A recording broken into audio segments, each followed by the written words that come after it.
UTV ప్రేక్షకులకు నమస్కారం. ఈరోజు మనతో పాటు ఉన్నారు శ్రీ డాక్టర్ ఆదిత్య పరాశ్రీ స్వామివారు. గురువుగారితో మాట్లాడి మరిన్ని విషయాలు తెలుసుకుందాం. నమస్కారం గురుగారు. శ్రీమాత్రే నమః. శుభం.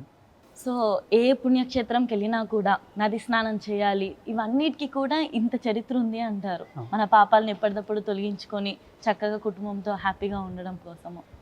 గురుగారు, ఇంతసేపు మీరు చెప్పిన దాంట్లో ఆరా గురించి, పాజిటివ్ ఎనర్జీ గురించి మీరు అన్నారు కదా.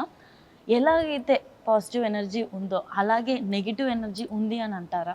ఎందుకంటే కొంతమంది చాలామంది దేవాలయాలకు వెళ్ళి పూజలు చేస్తారు, దానాలు చేస్తారు, ఎంత మనశుద్ధితోని దేవుడికి ఆరాధించినప్పటికీ కూడా వాళ్ళ సమస్యలకి పరిష్కారం దొరకదు. కొంతమంది అంటూ ఉంటారు నెగిటివ్ ఎనర్జీ ఉందేమో మీ పట్ల అని చెప్పేసి. అది అలాంటివి నిజంగా ఉన్నాయంటారా? ఉంటే ఏ విధంగా తొలగించవచ్చు? 100% ఉంటాయి. ఇంజన్లో బాగా స్ట్రక్ ఉంటే వెహికల్ మంచిగా పోదు, స్ట్రక్ అవుతుంది. మన ఆరా లెవెల్స్లో కానీ మన కుండలి అంటే జన్మాంత, జన్మ దశ, జన్మ ఆరంభ కుండలిలో ఏదన్నా దోషం ఉన్నా, పూర్వపు పితాపితరుల యొక్క ఆత్మలు శాంతించక ఘోషిస్తూ వేదనలో ఉన్నా, వాళ్ళ వేదన మన మీద పడ్డా, ఇంకెవరైనా మనకి ఏదన్నా బ్లాక్ మ్యాజిక్ లాంటివి చేసినా, ఈ 4 కారణాల వల్లనే మనం ఇబ్బందులు పడతాము.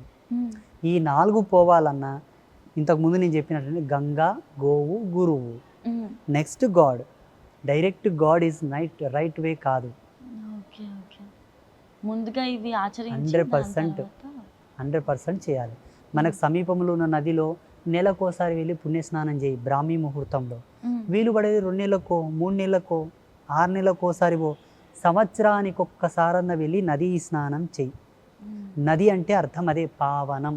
ఒక్కసారి తెలియని వారి కోసం బ్రాహ్మీ ముహూర్తం అంటే ఏంటి, ఎప్పటి నుంచి ఎప్పటిదాకా ఉంటుంది? ఒక్కసారి ఉదయం తెల్లవారుజామున 3 గంటలకు మొదలుకొని 5:30 వరకు, 5:45 నిమిషాల వరకు, 6 గంటల వరకు అనుకోండి.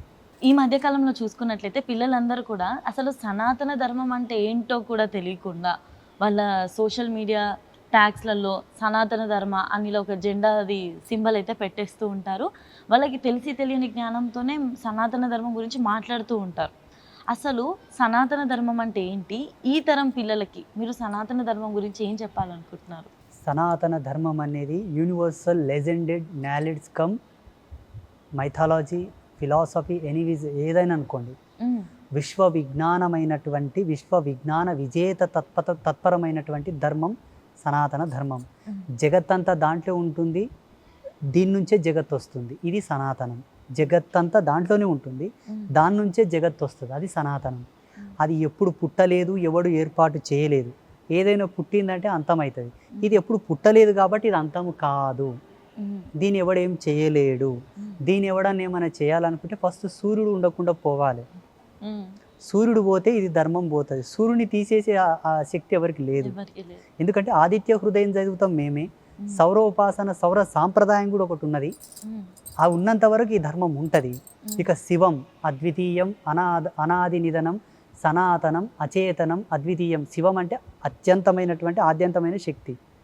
అవి ఉన్నంత వరకు మనం ఉంటాం. సనాతనుడనని చెప్పుకోవడంలో గర్వం ఎక్కువ ఉండాలి, బాధ్యతగా చెప్పుకోవాలని సనాతనుడని. చాలా అద్భుతమైనటువంటి విషయం. ప్రతి ఒక్కరు కూడా చెప్పండి, నేను హిందువుని, నేను సనాతనుని అని చెప్పండి, తప్పేం లేదు. ప్రపంచంలో అన్ని రకాల దేశాలు ఉన్నాయి. విందు విలాసాలు, ఎంజాయ్మెంట్, డబ్బు, ఈ టెక్నాలజీ, ఈ కెమికల్, ఇదంతా అన్ని రకాల ప్రపంచంలో అన్నీ ఉన్నాయి. వాటితో పోల్చుకుంటే మన దేశంలో అవి లేవు. కానీ మన దేశంలో ఉన్నది ప్రపంచంలో ఎక్కడ లేదు. ఇది మన గర్వకారణం.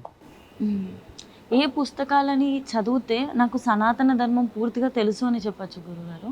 మనకు వేదం ప్రమాణం. అది చదవలేకపోతే ఉపనిషత్తులు, ఇవి అర్థం కాకపోతే అష్టాదశ పురాణాలు, అవి అర్థం కాకపోతే ఉపపురాణాలు, అవి అర్థం కాకపోతే నీతి శాస్త్రాలు, నీతి కథలు, ధర్మశాస్త్రాలు ఉపాంగ అర్థమయ్యే వాళ్ళకు అర్థమయ్యే విధంగా తరిగి ఇచ్చారు మన వాళ్ళు. నీతి అంత ఒక్కటే. నీవు ఇది చదివినా అది చదివినా సూక్ష్మం ఒకటే, సారాంశం ఒకటే. చదవచ్చు.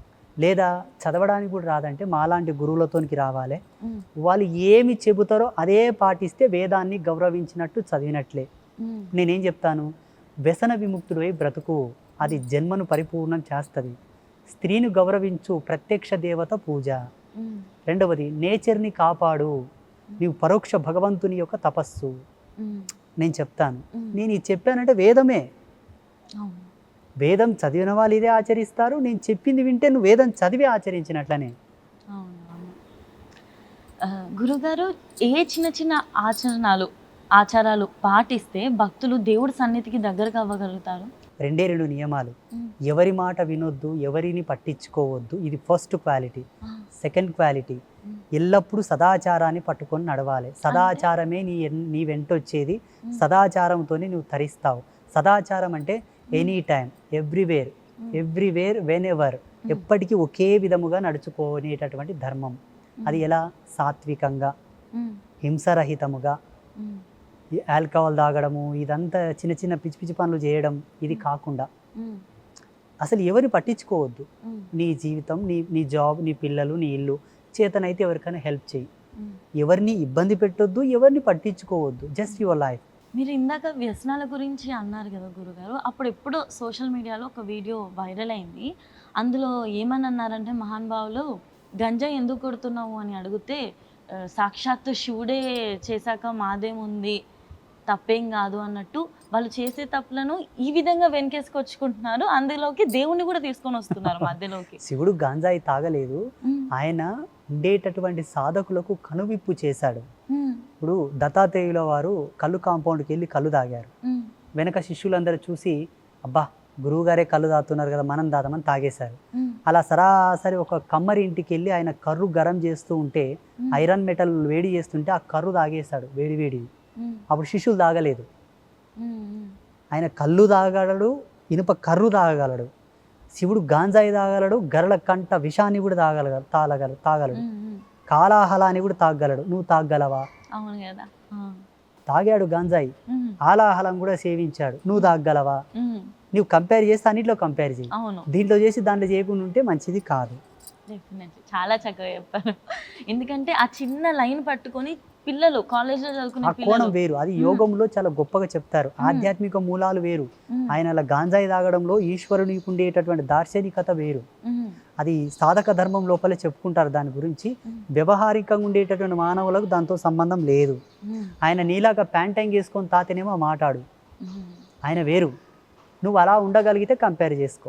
ఖచ్చితంగా చాలా చక్కగా చెప్పారు గురుగారు. ఈ సమాజంలో ఆధ్యాత్మికత ఎంత విలువైందో సమాజ సేవ కూడా అంతే విలువైందంటారా? దాన్ని ఇప్పుడున్న తరం వాళ్ళు ఎలా జయించగలుగుతారు? సమాజ ఉన్నతము, సమాజ సేవ, సమాజ ధర్మమే ఆధ్యాత్మికతకు తొలిమెట్టు. సమాజ శ్రేష్టత్వంతో కూడిన ఆధ్యాత్మికత సఫలమవుతుంది, లేకుంటే కాదు. ఇప్పుడు నేను సభ్య సమాజంలో ఒక ఆశ్రమాన్ని పెట్టాను. సమాజ మర్యాదలు గనక ఉల్లంఘిస్తే ఈ పీఠం ఎన్నటి కానీ ముందుకు రాదు. ఎవడు రాడు. ఏం చేసినా ఎవరు పట్టించుకోరు, అనగా ఉత్సవాలు చేసినా ఎవరు రారు. సమాజ మర్యాదకు అనుకూలంగా ఉంటేనే ఎవరన్నా ప్రోత్సహిస్తారు, ఆదరిస్తారు, ముందుకు తీసుకెళ్తారు. 10 మంది వస్తే ఈ ఆశ్రమం కలకలలాడుతూ సవ్యంగా ఉంటుంది. సమాజమే ఆశ్రమం, ఆధ్యాత్మికత. సమాజ విరుద్ధంగా ఏవి ఉండరాదు, ఉండకూడదు కూడా. ఒకవేళ ఉన్నట్లుంటే దానిని మూసివేయాలి కూడా.